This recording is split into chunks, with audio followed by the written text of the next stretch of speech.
Good afternoon everyone. आज हम लोग सॉलिड स्टेट देखेंगे। ठीक है, उसके बाद फिर हम लोग सॉल्यूशन चैप्टर का जो प्रॉब्लम है उसको सॉल्व करेंगे। सो सॉलिड स्टेट।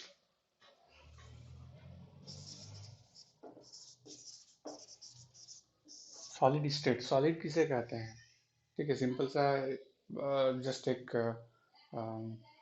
कॉन्सेप्ट है ना, जिसके पीछे हम लोग किसको सॉलिड कहते हैं, किसको गैस कहते हैं, किसको लिक्विड कहते हैं। करेक्ट। तो सॉलिड सॉलिड किसे कहते हैं?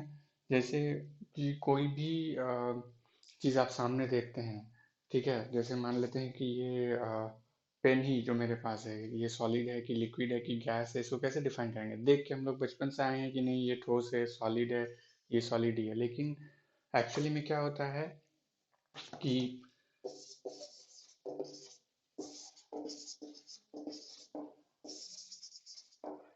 ठीक है, तो सॉलिड क्या है जिसमें हमें पता ही है सब एटम से मिलकर बना हुआ है ना। तो जब दो एटम के बीच का जो डिस्टेंस है, मतलब इंटर न्यूक्लियर डिस्टेंस, दो न्यूक्लियस के बीच का डिस्टेंस बहुत ही कम रहे तो उसको सॉलिड कहेंगे। अगर थोड़ा सा उससे ज़्यादा रहे तो लिक्विड, बहुत ज़्यादा रहे, दोनों एक दूसरे से बहुत ही ज़्यादा दूरी मेंटेन करे तो उसको हम लोग गैस कहेंगे। करेक्ट। या दूसरे तरफ से जब inter nuclear force of attraction बहुत ही ज़्यादा हो दोनों के बीच में, ताकि एक दूसरे को पकड़ के रखे, तो उसको हम लोग सॉलिड कहेंगे। अगर थोड़ा कम हो तो लिक्विड कहेंगे, लेकिन एकदम ना छोड़ दे, है ना। और गैस में क्या होता है, दोनों के बीच में इंटरन्यूक्लियर फोर्स ऑफ अट्रैक्शन बिल्कुल नेग्लिजिबल अमाउंट होता है ना, नहीं है, नहीं कहेंगे, है ना, नेग्लिजिबल होता है एकदम। ठीक है, तो ये डिफरेंस हो गया। अब ये सॉलिड है, इसका क्या होता है, एक डेफिनेट शेप होता है। करेक्ट। लिक्विड का डेफिनेट शेप नहीं होता है, जहां डालेंगे उस शेप में लेता है। गैस में कुछ भी नहीं है, ये एक्सपेंड कर जाता है इजीली, है ना। अगर 1 मोल गैस लिया है आपने, छोटे कंटेनर में भी रहेगा, वो बड़े में भी रहेगा, इस पूरे रूम में भी रहेगा, इस पूरे इन्वायरमेंट में भी रहेगा, है ना, जैसा जैसा जगह वो फैलता जाएगा। तो इस तीनों में हम लोग अभी जो है इस सॉलिड को देखेंगे, है ना। और कितने तरह का सॉलिड है, कैसे इसको अरेंज करेंगे, ये देखेंगे हम। तो चलिए देखते हैं। ठीक है, तो जनरली हम लोग सॉलिड में कितना दो तरह का देखते हैं, एक क्रिस्टलाइन और दूसरा एमरफस,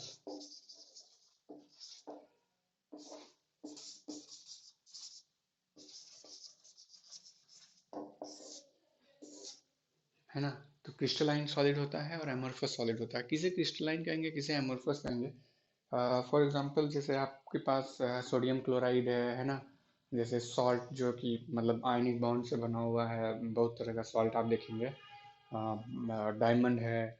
सो या फिर जैसे कहेंगे कि आप जो एक वेल अरेंज हो, है ना, रेगुलर शेप जिसमें हो, मतलब रेगुलर अरेंजमेंट हो एटम्स का, उसको आप क्रिस्टलाइन में रखेंगे, है ना। जिसका मेल्टिंग पॉइंट शार्प हो। ठीक है। और अगर उसको आप काट कट करेंगे तो एकदम इवन प्लेस, इवन सरफेस दे, है ना, स्मूथ सरफेस दे।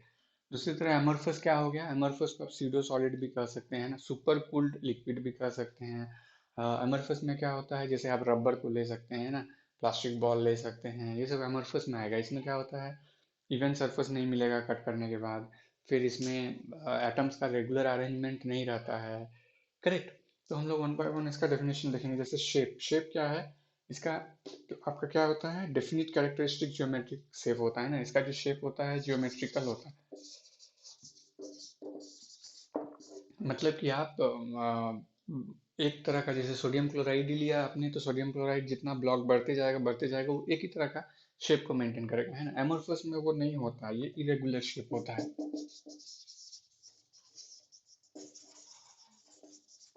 इरेगुलर शेप होता है, करेक्ट। मेल्टिंग पॉइंट, ये मेल्ट एट शार्प, है ना। इसका मेल्टिंग पॉइंट क्या होता है, शार्प होता है। ठीक है। इसका शार्प नहीं होता है, इसका एक रेंज होता है ना, मेल्टिंग पॉइंट का रेंज। या फिर कह सकते हैं कि gradually soften and then melt, है ना। तो ये पहले क्या होता है, सॉफ्टन होता है एंड देन मेल्ट होता है। लेकिन यहाँ शार्प मेल्टिंग पॉइंट होता है, एक टेम्परेचर में जाने के बाद वो सीधे मेल्ट हो जाता है। क्लीवेज प्रॉपर्टी, जैसे अगर हम इसको कट करेंगे, है ना,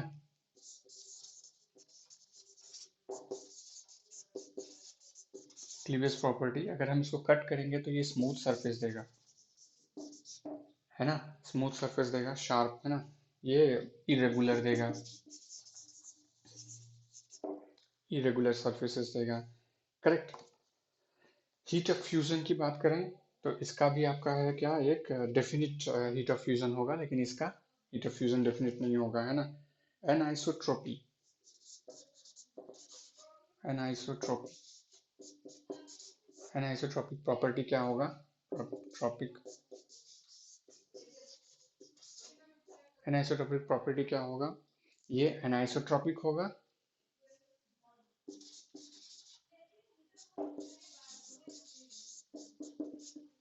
ठीक है, और ये आइसोट्रोपिक होगा, ठीक है। तो ये हम लोग देखेंगे, ये हमको डिटेल में देखना होगा कि एनाइसोट्रोपी और आइसोट्रोपी क्या है ना। तो एनाइसोट्रोपी क्या होता है, चलिए देखते हैं।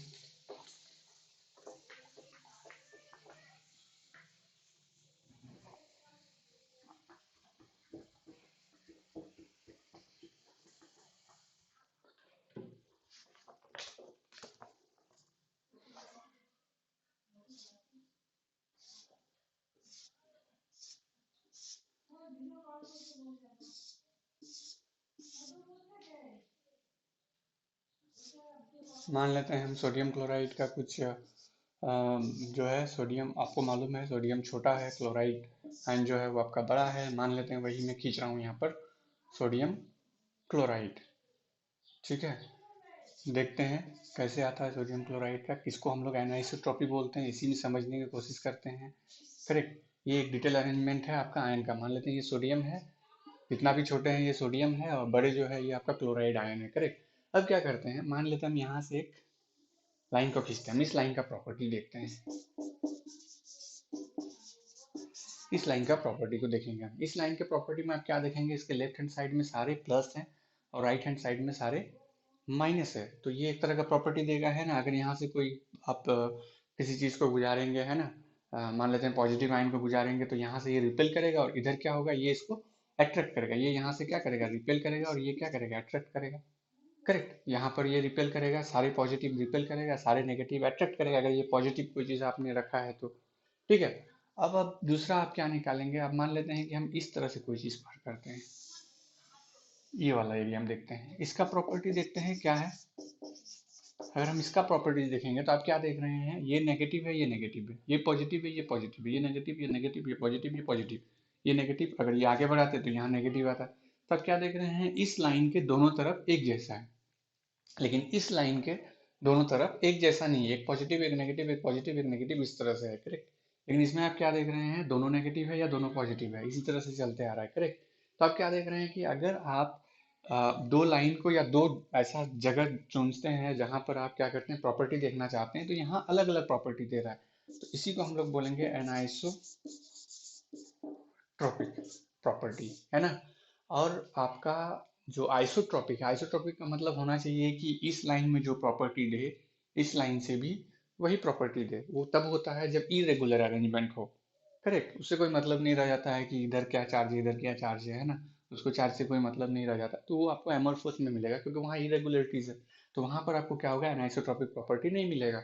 लेकिन इस केस में मिल जा रहा है, तो एनाइसोट्रोपिक प्रॉपर्टी क्या है कि किसी भी एक सॉलिड में, क्रिस्टल में, जब आप किसी दो लाइन को चूज करते हैं तो दोनों लाइन में अलग अलग प्रॉपर्टी दिखाता है ना, यहाँ दोनों नेगेटिव है, दोनों पॉजिटिव है, दोनों नेगेटिव है, लेकिन यहाँ पॉजिटिव नेगेटिव ऐसे साथ में चलते जा रहा है, तो यही आपका एनाइसोट्रोपिक प्रॉपर्टी है, करेक्ट।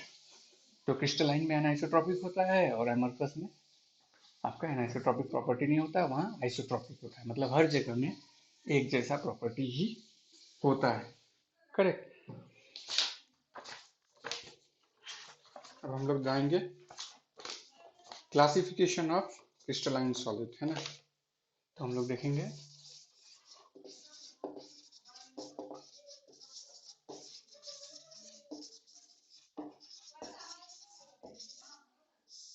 ना, क्लासिफिकेशन ऑफ क्रिस्टलाइन सॉलिड्स। अब हम क्रिस्टलाइन सॉलिड का क्लासिफिकेशन देखेंगे, एमरफस में हमको उतना इंटरेस्ट नहीं है क्योंकि उसका शेप इरेगुलर है, हम आपका क्रिस्टलाइन सॉलिड्स पे आ जाएंगे, करेक्ट, ठीक है। जितने भी मैक्सिमम सॉलिड सब्सटेंसेस जो हमारे आसपास इर्द गिर्द हैं, सारे क्या है आपके क्रिस्टलाइन सॉलिड्स में है, ठीक है। जैसे आयरन हो गया, कॉपर हो गया, सिल्वर हो गया, मेटल्स में, नॉन मेटल्स में जैसे सोडियम क्लोराइड हो गया आपका, है ना, जिंक सल्फेट हो गया, नैप्थलीन हो गया, ये हो गया, ठीक है। तो हम जो क्लासिफिकेशन करते हैं ऑन द बेसिस ऑफ, किस बेसिस पे करते हैं हम लोग? मोलिकुलर अरेंजमेंट, है ना, in the basis of intermolecular forces.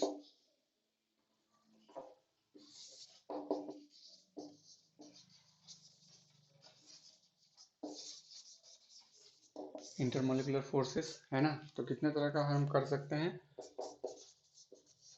Molecular solid, ionic solid, ठीक है, metallic solid and covalent solid. Covalent इसको नेटवर्क सॉलिड भी बोलते हैं, आगे जाके बोलेंगे क्यों बोलते हैं इसको नेटवर्क सॉलिड, है ना। तो हम लोग वन बाय वन देखेंगे, मॉलिक्यूलर सॉलिड किसको बोलते हैं, आयनिक सॉलिड किसको बोलते हैं, मेटेलिक सॉलिड किसको बोलते हैं, और कोवेलेंट और नेटवर्क सॉलिड किसको बोलते हैं, है ना। तो मॉलिक्यूलर सॉलिड में आप क्या देखते हैं? नॉन पोलर मॉलिक्यूलर सॉलिड है, पोलर मॉलिक्यूलर सॉलिड है, हाइड्रोजन बॉन्डेड मॉलिक्यूलर सॉलिड है ना। तो मॉलिक्यूलर सॉलिड में क्या क्या है आपका? पोलर, नॉन पोलर, है ना। Non polar molecular solid, polar molecular solid, hydrogen bonded molecular solid, ठीक है। तो नॉन पोलर मॉलिक्यूलर सॉलिड में क्या क्या आ जाता है? जैसे आपके पास है, मान लेते हैं कि हाइड्रोजन है ना, हाइड्रोजन गैस है तो ये हाइड्रोजन बन रहा है ना। क्लोरीन है तो क्लोरीन बन रहा है। तो ये सब आप क्या देख रहे हैं? जब आप इसको तोड़ेंगे तो आप क्या देखेंगे? दोनों के बीच में इलेक्ट्रोनेगेटिव डिफरेंस कुछ है? कुछ भी नहीं है, है ना। क्योंकि दोनों एक ही मेटल है, इसका भी जो इलेक्ट्रोनेगेटिविटी है इसका भी वही है, इसका जो इलेक्ट्रोनेगेटिविटी है इसका भी वही है, तो दोनों के बीच में कोई डिफरेंस नहीं है। जब डिफरेंस नहीं है मतलब क्या है? इसका dipole moment equal to zero. तो जब जीरो है तो ये नॉन पोलर मोलिकुलर सॉलिड्स में आएगा। लेकिन हम लोग आप एक चीज आपके दिमाग में होगा कि सॉलिड हम कह रहे हैं लेकिन हाइड्रोजन तो गैस है, क्लोरीन तो गैस है, ठीक है। लेकिन किसी टेम्परेचर में तो ये सॉलिड होगा, हम उस टेम्परेचर में जाके बात करेंगे, करेक्ट। तो हमारा हाइड्रोजन जो है आपका ये इसमें नॉन पोलर मोलिकुलर सॉलिड में आएगा, क्लोरीन भी आपका नॉन पोलर मोलिकुलर सॉलिड में आएगा। अब पोलर मोलिकुलर सॉलिड क्या है? ठीक है, पोलर मोलिकुलर सॉलिड में आएगा जैसे आपका HCl है, ठीक है। इसमें क्या है आपका फिर आपका क्लोरोफॉर्म हो गया, है ना। सो ये सब में क्या हो रहा है कि ये इसका इलेक्ट्रोनेगेटिविटी ज़्यादा है, इसका कम है, ठीक है। तो सारा पोलैरिटी उस साइड जाएगा, करेक्ट। तो पोलैरिटी उस साइड, इसमें भी वही होगा, CH, Cl की तरफ अपना ज़्यादा खींचेगा पोलैरिटी, हाइड्रोजन से वो खींच लेगा, है ना। सो आपका ये आपका किस में आ रहा है? पोलर, है ना, पोलर मोलिकुलर सॉलिड में आ रहा है, ठीक है। अब हाइड्रोजन बॉन्डेड मॉलिक्यूलर सॉलिड में क्या आएगा आपका? हाइड्रोजन बॉन्डेड मॉलिक्यूलर सॉलिड में जैसे वाटर है ना, तो H2O, ये भी तो आइस बनता है ना। तो H2O जो है आपका हाइड्रोजन बॉन्डेड मॉलिक्यूलर सॉलिड में आता है, करेक्ट। अब आ जाते हैं हम लोग आयनिक सॉलिड में। आयनिक सॉलिड में क्या है आपका?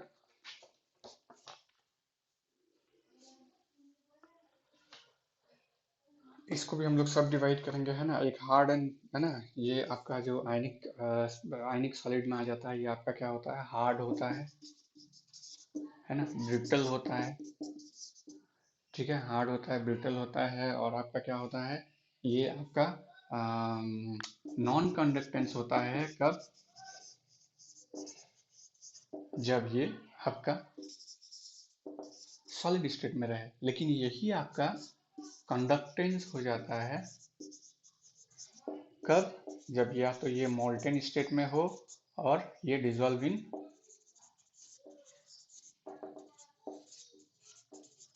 वाटर, है ना। मोल्टेन स्टेट और डिजोल्व इन वाटर होगा तभी ये कंडक्टेंस हो जाएगा। एग्जाम्पल क्या है? आप मान लेते हैं सोडियम क्लोराइड को ले लें, ठीक है। ये आयनिक बॉन्ड बना रहा है, ये प्लस ये माइनस। तो ये जब सोडियम क्लोराइड है आप उसमें करंट पास कर रहे हैं, ये कुछ नहीं होगा, करेक्ट। लेकिन वही चीज़ अगर आप उसको मोल्टन स्टेट में ले जाइए या फिर उसको जब पानी में आप उसको डिजोल्व कर लेते हैं, तो जैसे ही पानी में डिजोल्व करेंगे तो ये डिसोसिएट हो जाएगा, सोडियम प्लस क्लोराइड माइनस, और आपका कंडक्टेंस शुरू हो जाएगा उसमें, करेक्ट। तो यहाँ पे आप कह सकते हैं कि आयनिक सॉलिड में ये सब आता है, करेक्ट। उसके बाद फिर आपका मेटेलिक सॉलिड आता है। मेटेलिक सॉलिड क्या हो गया? जैसे आपका आयरन हो गया, कॉपर हो गया, गोल्ड हो गया, सिल्वर हो गया, ये सब आपका मेटेलिक सॉलिड में आता है। मेटेलिक सॉलिड में क्या क्या है आपका? आयरन है, है ना, सिल्वर है, गोल्ड है, कॉपर है, ये सब में क्या होता है, एक कैटाइन होता है और उसके चारों तरफ फ्री इलेक्ट्रॉन सराउंडेड रहता है। करेक्ट, एक कैटाइन रहता है और चारों तरफ फ्री इलेक्ट्रॉन सराउंडेड रहता है। जैसे ही आप उसमें इलेक्ट्रिक करंट देंगे तो क्या होगा, इलेक्ट्रॉन मूव करना शुरू करेगा और आपका करंट फ्लो होगा, है ना। तो ये आपका कंडक्टेंस होता है। करेक्ट, इसमें आपको कोई मोल्टन या फिर डिसॉल्व करने की जरूरत नहीं है। ठीक है, ये सॉलिड स्टेट में ही आपका करंट पास करता है। अगर इसको भी आपको डिसॉल्व करने की जरूरत पड़ती तो फिर वायर किसी काम का नहीं रहता, है ना, फिर उसको पानी में घोल के रखना पड़ता है ना। उसके बाद कोवेलेंट और नेटवर्क सॉलिड, है ना। तो इसमें क्या है, ये भी आपका हार्ड एंड ब्रिटल है, ये भी आपका हार्ड एंड ब्रिटल है ना। और इसका एग्जांपल में आपका क्या आएगा, डायमंड। डायमंड का जो नेटवर्क है उसमें आप देखेंगे कि एकदम वेल स्ट्रक्चर्ड है ना, और हार्ड है और क्रिस्टलाइन स्ट्रक्चर भी है उसका, लेकिन उसके बावजूद ये क्या है, आपका कंडक्टेंस नहीं है, ये आपका क्या है, नॉन कंडक्टेंस, है ना। लेकिन उसी में एक एक्सेप्शन में आता है, कौन सा, ग्राफाइट। ये हार्ड नहीं होता है, ये सॉफ्ट होता है। और क्या होता है साथ में, ये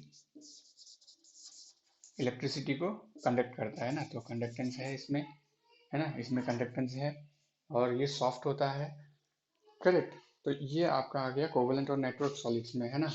तो नेक्स्ट क्लास में हम लोग crystal lattice and unit cell देखेंगे, है ना। यूनिट सेल वो भी बहुत मजेदार है, उसको भी आप देखेंगे।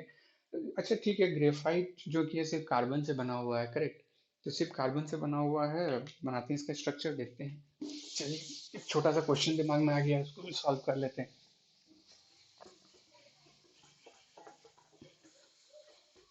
इतना जगह काफी है।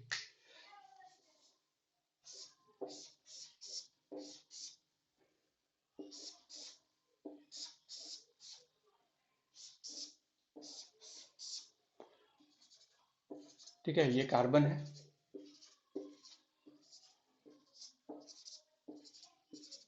हमें सबको पता है ग्राफाइट में कौन सा हाइब्रिड कार्बन रहता है, हाइब्रिडाइजेशन क्या रहता है, तो इस कार्बन का हाइब्रिडाइजेशन क्या रहता है आपका, sp2। सारे कार्बन sp2 हाइब्रिड ऑर्बिटल, ऐसे ही एक और लेयर आपका रहता है।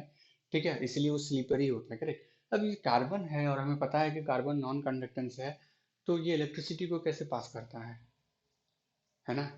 तो आप देखिए ये sp2 है ना, तो इसका जो एक एक एक ऑर्बिटल है ना, इसका जो एक ऑर्बिटल है उसमें एक इलेक्ट्रॉन फ्रीली अवेलेबल है अभी, है ना। तो ये क्या करता है, ज़्यादा कुछ नहीं करता है। जैसे आप करंट पास किए, करंट पास करना मतलब क्या हुआ, इलेक्ट्रॉन का मूवमेंट। तो जैसे आपने इसको इलेक्ट्रॉन दिया, सब में एक एक इलेक्ट्रॉन है